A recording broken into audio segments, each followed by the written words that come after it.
When it comes to our suffering and our experiences, we know that it usually isn't random, but psychology puts this into a really cool perspective, and that is through storylines. And the thought is that we don't just experience pain, but we narrate it. So the role that you give yourself in that story is what really changes everything. This is really because psychology shows that humans are actually narrative creatures. Your brain narrates and organizes your life like a movie. So there's a hero, a villain, a turning point, as well as a meaning that you assign to it.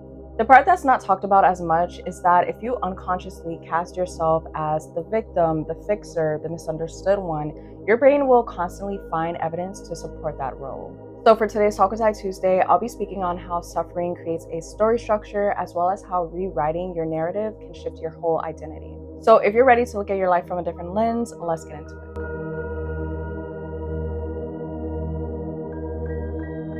Hi loves, welcome back to my channel and welcome if you're new. My name is Tyla. Thank you so much for joining me for today's Talk With Tyy Tuesday.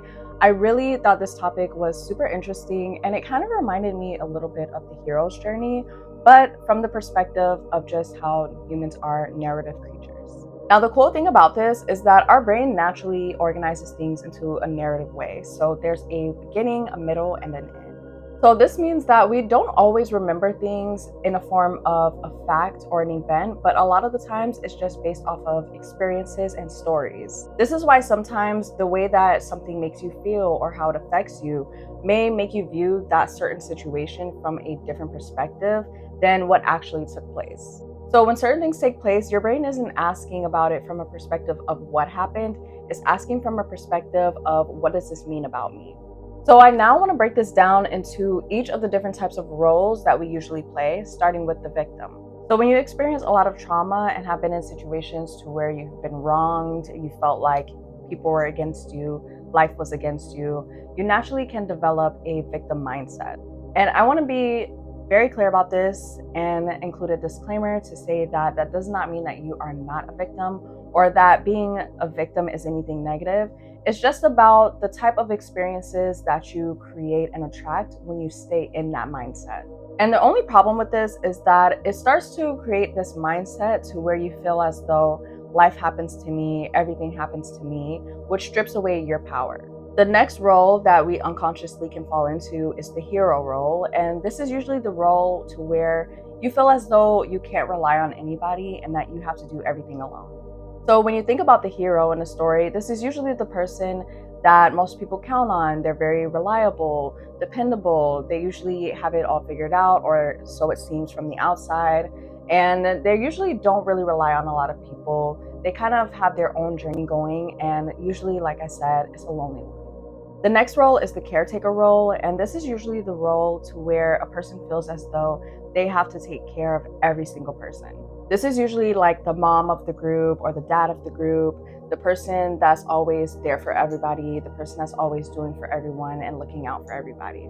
The next one is the martyr, and this is to where you feel as though your pain proves your worth. A lot of the times, this is a person that will exaggerate their pain, their discomfort, or things that they're going through in order to obtain sympathy. And the last role is the outsider, which is usually the perspective of, I am never chosen, I'm always left out, or you can even say maybe the misunderstood one.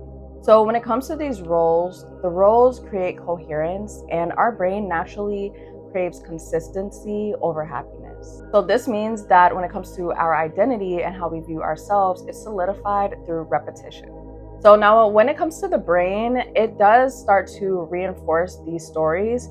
And one way that it does this is through confirmation bias. So say you already have a certain belief about how people view you or people treat you. The fact that you naturally have this belief is going to cause you to already find different things to confirm that belief that you already have about yourself. The brain also does this through memory reconstruction. So this is when you have a certain feeling about something that's happened in the past, and because of what you felt from that experience, your brain kind of shifts that memory into something that morphs into how you felt about that memory and situation. The next way that your brain reinforces these stories and roles is through emotional reinforcement. So when you continue to validate this role, when you continue to carry the same emotions of this character and this role, this is what continues to further that belief. And the last way is through cognitive dissonance avoidance. And this is a psychological tendency to where your brain will start to naturally reject and avoid the mental discomfort that you're experiencing due to holding conflicting beliefs. So if your narrative is, I'm always overlooked, your brain will subconsciously filter evidence to confirm that. And this is really powerful because a lot of the times these roles that we give ourselves and that we place usually stem from things that we've experienced on multiple occasions. Sometimes it's things that we've experienced through childhood. So we naturally just have this comfort when it comes to leaning into these specific roles. So when we talk about collapsing this identity and removing it to create a new one, a lot of the times this does create an ego death because who you've always known yourself to be and that role that you've always played in is being stripped away. So now let's get into the key ways that you can help to rewrite these narratives. The first one is through separating facts from interpretation. So if you do have certain experiences that you've been through that led to you feeling a certain way, whether that's the victim, whether that's the martyr, or whatever role that you notice that you fit into, ask yourself if your reality is continuing to display that or if you're just holding that narrative by separating the truth in what's taking place by how you feel in your past experiences. The next one is to ask yourself, what role am I casting myself in? And get very honest and real about this. And even if you notice that you have multiple characteristics from each different role, because I do find that I have certain characteristics from multiple roles, just identifying what it is that you feel that you fit into so that you can get a firm understanding in who you are and your beliefs, which will help you to rewrite them and create that new role and self-concept. And the next one is really important, and that is to shift from a victim to a witness. Now, I know this one can be easier said than done, especially depending on what you've experienced and what you've been through. So definitely do take your time with your healing and just processing the things that you've experienced, because it's not always easy to shift from that mindset. But it does help a lot when you can view yourself as the survivor, because it doesn't keep you stuck in that same cycle and that same mentality.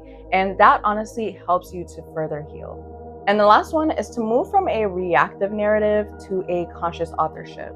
When you can take a step back in certain situations and realize that you have the control, you're the author of your reality, and you can change whatever it is that you're experiencing, that is going to help you to shift from whatever role it is that you don't want to be in into the role that you do desire to be in. It's really about mindfulness and about being aware of when you're keeping yourself in a specific role.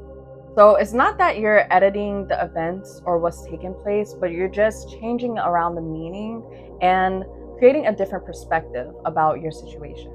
The best part about healing is that you get to choose a different role in your story, and there's also free will even within the narratives that we inherit. Awareness really is liberation, and sometimes breaking a karmic loop simply just means shifting in the identity that you've been carrying. So I really do hope that this video was insightful and helpful. If you enjoyed, be sure to like, comment, share, and subscribe, and I'll catch you in my next one.